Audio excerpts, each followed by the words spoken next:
오늘 말씀 제목은 기도하여 얻은 마띠아라는 제목으로 하나님 말씀 전가하겠습니다. 우리 지난주까지 제자들이 승천하시면서 예수님께서 약속하신 성령을 기다리기 위해서 어떻게 기도했는지를 우리가 살폈습니다. 예수님께서 있으라고 한 그 자리가 고난의 자리고 또 힘들고 어려운 자리이지만 예루살렘으로 들어가 주님 약속하신 대로 그곳에서 기도를 했고, 또 그동안 함께하지 못하고 함께 마음을 같이 하지 못했던 여자들과 또 예수님 어머니와 그 예수님의 동생들까지도 다 같이 함께 마음을 합하여 전심으로 기도하는 기도의 시간들을 갖고 있었습니다. 그렇게 기도하는 중에 사도 베드로의 마음속에 자꾸 감동이 와요. 어떤 감동이에요? 가룟 유다가 빠져버린 그 자리, 가룟 유다를 대신해서 다른 사도를 세워야 될 것 같은 감동이 계속 오게 되는 것입니다. 우리가 이것을 통해서 알 수 있는 것은 기도는 일방적으로 내가 원하는 것을 하나님께 따따따따따 얘기하고 일어나서 가버리는 것이 아니라, 기도를 통해서 우리가 하나님의 마음을 배우고 하나님의 뜻을 분별하고 하나님이 우리에게 말씀하시고자 하시는 음성을 듣는 것이 기도라고 하는 것을 우리가 알 수 있습니다. 가룟 유다는 우리가 잘 아는 것처럼 예수님을 배신하고 또 그 죄책감 때문에 자살로 죽어버렸죠.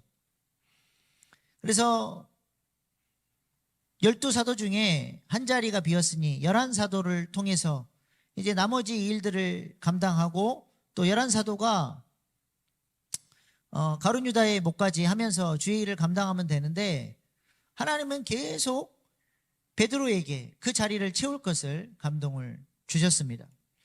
왜 자꾸 그 자리를 채워야 된다고 하나님 말씀하셨을까요? 12라고 하는 이 숫자가 갖고 있는 영적 의미가 크기 때문에 그렇습니다. 12를 히브리인들은 완전수로 이해를 합니다.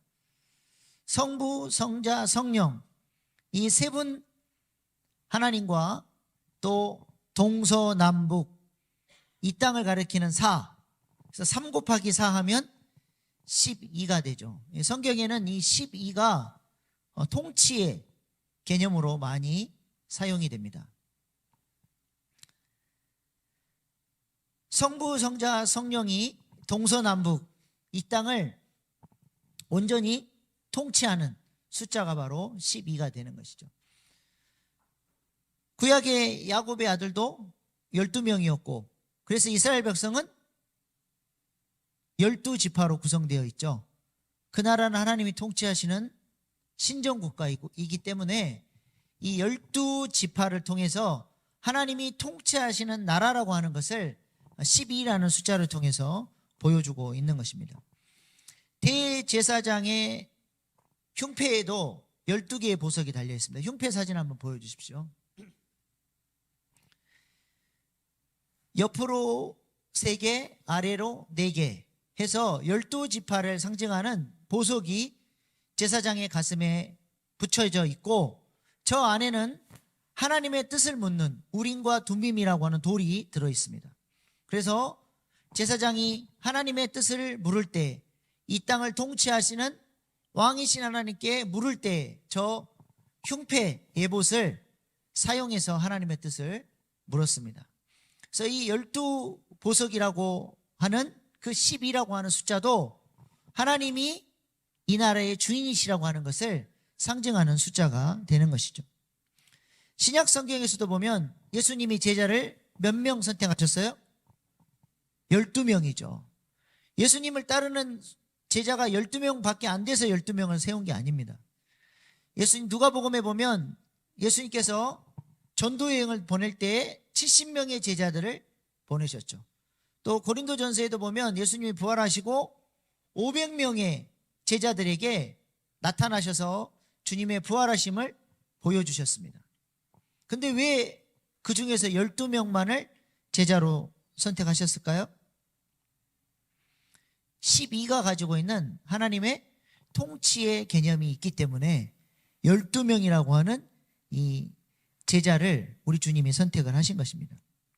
그래서 예수님이 승천하시고 왕으로 보좌에 앉으셔서 바로 이 12명의 제자들과 함께 온 열방을 통치하시고 하나님 나라를 세워나가시겠다고 말씀을 하셨죠. 마태복음 19장 28절 말씀 한번 같이 읽어보겠습니다.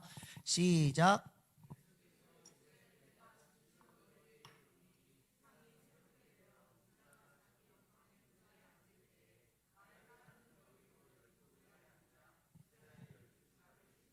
네, 12보좌에 앉아서 그 12가 이 통치의 개념을 보여주고 있는 것입니다. 베드로는 이 12라고 하는 숫자의 중요성을 잘 알고 있었기 때문에 한 명이 빠져버린 그 12 사도의 자리를 채우고자 하는 마음이 분명히 있었을 것입니다. 그런데 사도 베드로가 이 자리를 대신해서 가룟 유다를 대신해서 마띠아를 세우는 것을 단순히 이 12라고 하는 이 통치의 의미를 가진 이 숫자를 채우기 위해서 그렇게 마음을 쓴 게 아니라 그 마음이 무엇을 하다가 생겨났다고 오늘 본문 말씀에 얘기를 해요? 10이라고 하는 숫자의 중요성을 알고 있었지만 기도할 때 하나님께서 계속 감동을 주셨다라고 하는 것입니다. 그래서 이 감동을 받고 이것이 하나님의 뜻인지 아니면 단순히 내가 10이라고 하는 숫자의 중요성을 알고 이 자리를 채우고 싶어서 그런 생각이 난 것인지 이것이 하나님의 뜻인지 아닌지 사도 베드로는 이제 분별을 해야 했습니다. 우리가 기도하다 보면 하나님이 주시는 감동이 올 때가 있고 하나님의 음성이 들려올 때가 있어요. 그러면 이것이 하나님의 음성인지 아니면 내 생각인지 이것을 분별해야 되는데 이것을 어떻게 분별해야 될지를 잘 모르는 경우가 많습니다. 그래서 보통 어떻게 합니까? 내가 원하고 바라는 것들이 생각이 나면 금방 우리는 이거는 하나님의 뜻이다. 하나님께서 이것을 반드시 이루어주실 것이야 하고 이 생각을 하나님의 뜻이라고 금방 믿어버립니다. 근데 반대로 하나님의 감동이 내가 하기 싫고 부담스럽고 피하고 싶은 생각이 자꾸 떠오르면 어떻게 생각을 해요? 아, 왜 이런 생각이 자꾸 들지? 하면서 이건 하나님의 뜻이 아니야 하면서 거절해버린다는 거예요. 그렇게 하면 안 된다라고 하는 것입니다. 우리가 하나님의 뜻을 잘 분별해야 돼요. 기도를 하다 보면 하나님이 떠오르게 하시는 생각, 어떤 사람이 생각이 나거나 어떤 사건이 생각이 나거나 어떤 감동이 떠올랐을 때 우리는 거기에 집중을 해야 돼요. 이것이 하나님의 뜻인지 내 생각인지를 분별을 해야 됩니다. 그렇다면 어떻게 우리가 이것이 하나님이 주신 감동인지 내 생각인지를 분별할 수 있어요? 세 가지로 말씀을 드리겠습니다. 첫 번째로는 기도를 해야 됩니다. 기도 중에 어떤 생각이 떠올랐을 때 그것을 무시하거나 지나가 버리면 안 되고 그것을 붙들고 내가 성령의 감동 안에서 기도하고 있을 때 떠올랐던 생각이라고 한다면 이것이 하나님이 주시는 감동일 수 있기 때문에 하나님 이런 생각이 떠올랐는데 이것이 하나님이 원하시는 하나님의 뜻입니까? 아니면 그냥 제 생각입니까? 하나님께 물어봐야 돼요. 그렇게 기도하다 보면 하나님이 이것이 하나님의 뜻이라고 하는 감동을 주시고 이것을 붙들고 기도하라고 하는 감동을 즉시로 주실 때도 있지만 어떤 때는 아무 말씀이 없을 때도 있어요.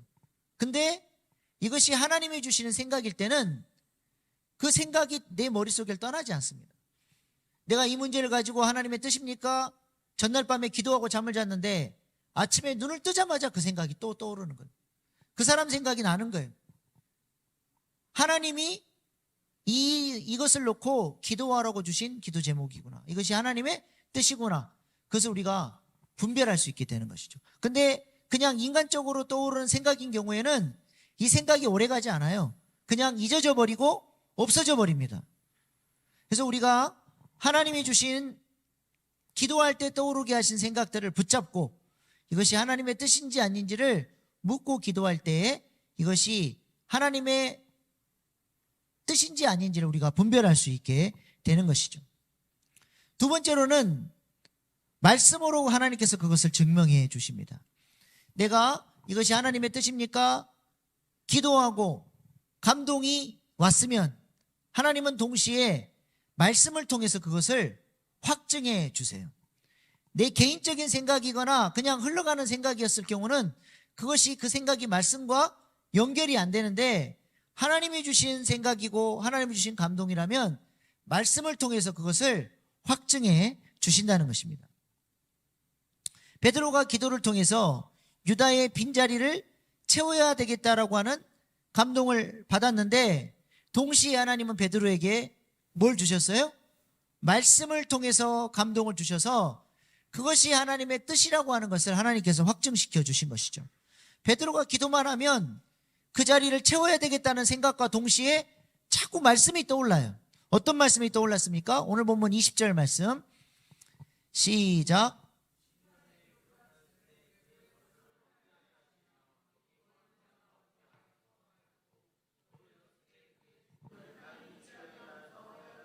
네, 전반부는 시편 69편 25절 말씀이고 후반부는 시편 109편 8절 말씀입니다.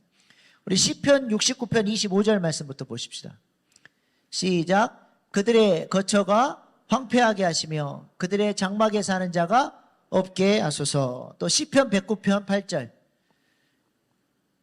시작. 그의 연수를 짧게 하시며 그의 직분을 타인이 빼앗게 하시며. 이 말씀이 베드로의 마음속에 하나님께서 말씀으로 확증하며 떠오른 말씀입니다. 시편 69편은 어떤 시죠? 다윗을 통해서 하나님께서 하나님 나라를 세워가시는 것이 하나님의 뜻인데, 압살롬을 통해서 다윗 왕을 죽이고 압살롬을 왕으로 세우려고 하는 아히도벨이라고 하는 지략가가 있었어요.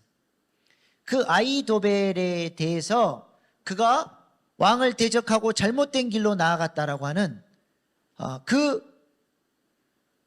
아히도벨의 잘못을 지적하고 그 아히도벨의 행동이 심판받을 죄임을 지적한 시편이 시편 69편입니다.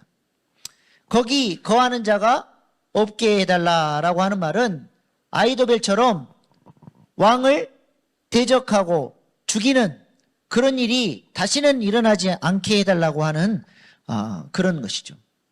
근데 아히도벨하고 가룟 유다가 너무 닮았어요. 다윗을 죽이려 했다가 아히도벨은 실패하고 목매어 죽었잖아요. 그런 일이 다시는 일어나면 안 됐는데 만왕의 왕이신 예수님을 가룟 유다가 배신하고 예수님을 십자가에 못 박도록 내어주게 되죠. 그리고 아히도벨처럼 가룟 유다는 목매어 죽게 됩니다. 그래서 시편 69편은 이 가룟 유다의 죽음 이후에 그와 같은 저주스러운 일이, 그와 같은 악한 일이 다시는 나오지 않게 해달라고 하는 그런 의미의 시가 되는 것이죠. 또한 시편 109편 8절은 원수가 일찍 죽어서 그 원수의 역할을 이제 다른 자가 대신 맡게 해달라고 하는 것입니다. 그러니까 베드로가 인용한 말씀, 베드로에게 하나님이 주신 감동의 말씀은 어떤 의미예요? 가룟 유다와 같은 저주스러운 일이 다시는 반복되지 않게 하시고 그의 직분은 다른 사람에 의해서 계승되어야 한다라고 하는 그 감동을 말씀을 통해서 하나님이 다시 확증해 주신 것이죠. 이것을 통해서 베드로는 이것이 하나님의 뜻이라고 하는 것을 분명하게 분별할 수 있었습니다. 근데 조심해야 될 것은 내 뜻과 의지가 강하면 어때요? 계속 그 생각이 나겠죠. 그러면 이건 하나님의 뜻이라고 생각하고 또 말씀을 듣거나 읽을 때 내 생각에 내 뜻을 관철시키기 위해서 말씀을 막 갖다가 붙이는 경우들이 있어요, 없어요? 있어요. 그걸 조심해야 돼요. 예를 들어서 우리 청년들끼리 이렇게 지내다 보면 좋아하는 사람이 이제 나와요. 하나님, 저 자매가 너무 마음에 드는데 저 자매가 저의 평생의 배우자입니까? 그렇게 기도하면 100% 응답을 받죠. 맞다. 그 자매는 너에게 붙여준 짝이다. 그런 말씀을 듣고 말씀을 읽어도 전부 다 그것이 증거를 막 대주는 거예요. 말씀이. 그래, 이거는 100% 하나님의 뜻이다. 그리고 자매에 가서 얘기합니다. 하나님께서 자매가 내 짝이라고 말씀하셨습니다. 하나님의 뜻을 전달해요. 근데 중요한 것은 그것이 하나님의 뜻이 되려면 어떻게 해야 됩니까?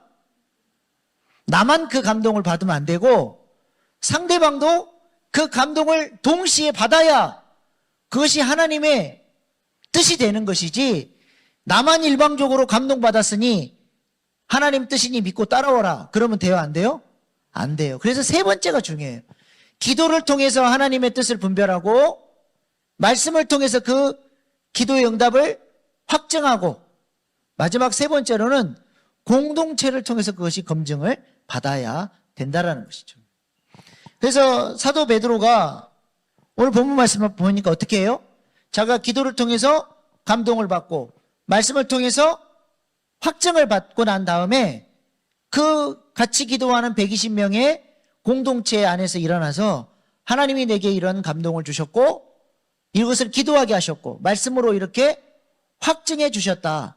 이 문제를 가지고 같이 기도하자라고 교회 앞에 이야기를 합니다. 그리고 함께 기도하는 사람들이 함께 이 문제를 놓고 기도했을 때 온 공동체가 이것은 하나님의 뜻이다라고 하는 감동을 같이 받게 됨으로써 이것이 베드로에게 준 하나님의 감동이 하나님으로부터 온 것이 된 것을 마지막으로 도장을 공동체를 통해서 확증하게 된 것이죠. 만약 함께 기도했던 다락방에 있던 모든 사람들이 이거는 하나님의 뜻이 아니다라고 하는 감동과 결론이 났다고 한다면 베드로는 하나님의 음성을 잘못 들은 것이 되는 것입니다.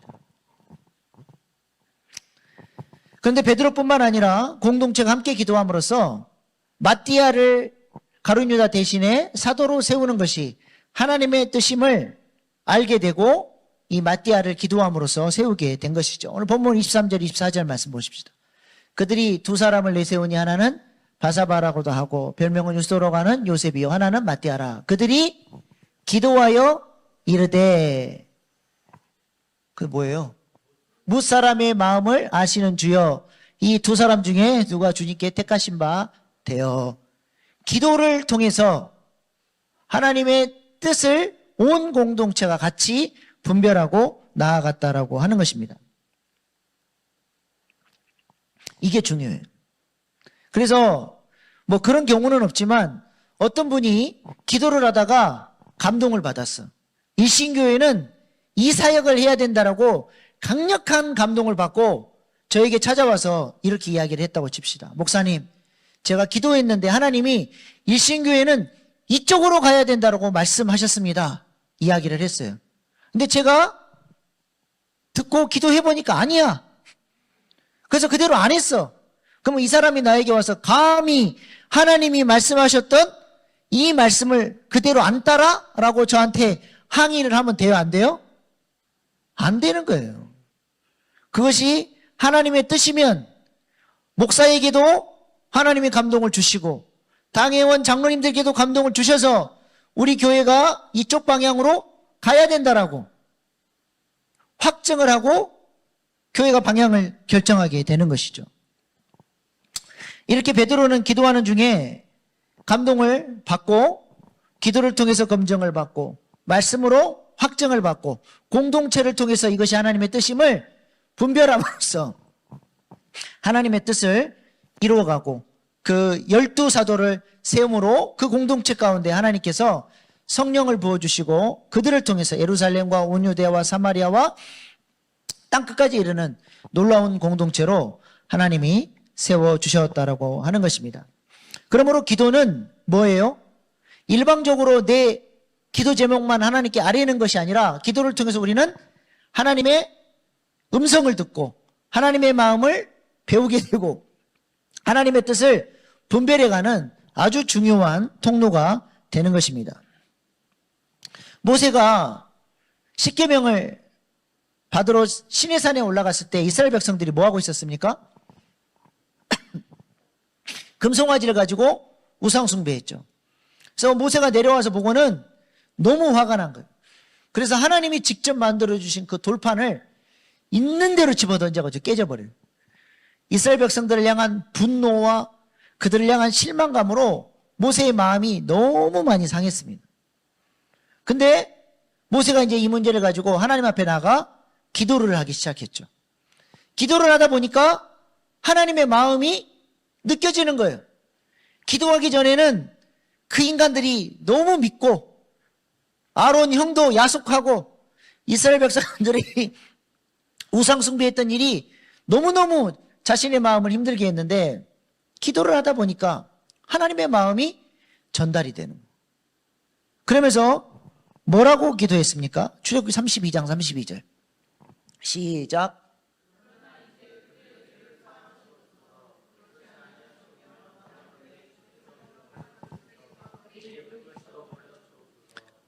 그렇게 꼴보기 싫었던 사람들이 기도를 하다가 하나님의 마음이 모세에게 부어지니까 자신의 생명은 바쳐서 생명책에 내 이름이 지워질지라도 이스라엘 백성들만은 버리지 마시고 하나님 사랑하여 주시고 끝까지 인도해 달라고 하는 하나님의 마음이 뭐를 통해서? 뭐를 통해서요? 기도를 통해서 모세에게 전수가 되고 모세가 그 기도를 하나님 앞에 드리게 된 것입니다. 하나님 아버지의 마음이 기도를 통해서 우리에게 부어지고 전달되고 하나님이 우리가 원하시는 기도를 드리고 섬길 수 있도록 기도를 통해서 우리를 인도해 가시는 것이죠. 올해 새해 말씀 사경회 때 어떤 말씀을 가지고 우리가 은혜를 나눴나요? 전혀 기억이 안 나시죠? 느헤미야서 있잖아요. 느헤미야서. 느헤미야 같은 경우도 페르시아의 술 맡은 관원장으로 아닥사스다 왕의 가장 그 최측근입니다. 아닥사스다 왕이 얼마나 잔혹한 왕이었는데 자신의 경쟁자 되는 형제들까지 다 죽여버릴 정도로 그만큼 자신의 왕권을 지키기 위해서는 형제들까지도 죽여버릴 정도로 의심이 많고 잔혹한 왕인데 그의 생명을 담보하는 황제가 마시는 술을 관장할 정도라고 한다면 황제가 그만큼 신뢰하는 사람을 세우는 거예요. 그러니까 느헤미야가 페르시아에 그냥 그 황제의 오른팔의 역할을 감당하는 높은 자리에 올라 있었죠. 근데 동생으로부터 예루살렘 성벽이 무너졌다는 소식을 듣게 돼요. 그리고 그 문제를 놓고 기도하기 시작했을 때 하나님이 느헤미야 마음에 어떤 감동을 주셨어요? 그 예루살렘 성벽 쌓는 일을 내가 너를 통해서 하기를 원한다라고 하는 감동이 오는 거예요. 인간적인 생각으로는 이거는 불가능한 일이에요. 자기는 지금 황제의 술 맡은 관원장이고 더군다나 자기가 모시고 있는 이 아닥사스다 왕이 법령을 내려서 예루살렘 성벽을 이미 20년 전에 더 이상 성벽을 짓지 말도록 법령을 통해서 금지를 해놓은 사안입니다. 이거는 황제가 한번 결정한 일은 황제 본인 스스로도 이것을 뒤엎을 수가 없어요. 한번 결정한 일은 신이 결정한 문제이기 때문에 이것은 다시 재론할 여지가 전혀 없는, 이것을 너무나 잘 알고 있었는데 하나님이 자꾸 내가 너를 통해서 하겠다고 하니 느헤미야 마음이 얼마나 답답했겠습니까? 느헤미야가 이 불가능한 일을 놓고 하나님 앞에 기도하기 시작했습니다. 그러나 어느 날 이 예루살렘에 대한 근심 걱정이 너무 마음을 누르다 보니까 자기도 모르게 포커페이스를 잘 유지를 하다가 순간 황제에게 근심 어린 낯빛을 비춰버렸어요. 벌벌 떨면 이제 황제 앞에 엎드려요. 의심 많은 황제가 저놈 낯빛이 달라졌는데 죽여라 그러면 끝나버리는 그 절박한 위기 상황 속에서 하나님께서 오히려 그 상황을 사용하셔서 기도에 응답을 주시죠. 황제가 묻습니다. 너 낯빛이 왜 그러냐? 그때 이 느헤미야가 얼마나 지혜롭게 얘기를 하냐? 예루살렘이라는 단어를 안 써요. 그 페르시아 사람들은 이 조상의 묘실을 잘 가꾸고 그거를 잘 보호하고 하는 것을 미덕으로 알고 있던 사람들입니다. 그래서 뭐라고 표현을 해요? 내 조상의 묘실이 무너졌는데 그것을 재건하고 싶어서 근심하고 있습니다 라고 이야기를 하죠. 아닥사스다 왕은 금방 눈치를 챘습니다. 느헤미야가 어느 출신인지 지금 느헤미야가 뭘 말하는지를 아닥사스다는 금방 알았을 거예요. 근데 정치 구단들이 그 왕조실록에 그것들이 다 기록되잖아요. 예루살렘이란 말은 단 한마디도 꺼내지 않고 조상의 묘실이 무너졌다 얘기하니까 야, 조상의 묘실이 무너졌으면 네가 가서 고쳐야 되지 않겠냐. 내가 돈도 주고 건축할 재료도 다 줄 테니까 기간이 얼마나 걸리겠냐. 다녀오라고 허락을 받게 되죠. 무려 예루살렘에서 그 포로 기간에서 90년 동안이나 성벽을 쌓지 못하고 헤매고 있던 그 예루살렘이 이 느헤미야의 기도와 응답을 통해서 단 52일 만에 90년 동안 못 이뤘던 일을 기도하는 느헤미야를 통해서 52일 만에 성벽을 완경하고 하나님의 뜻을 이루게 된 것입니다. 이 일이 무엇을 통해서 이루어졌어요? 기도를 통해서 이루어졌다라고 하는 것입니다.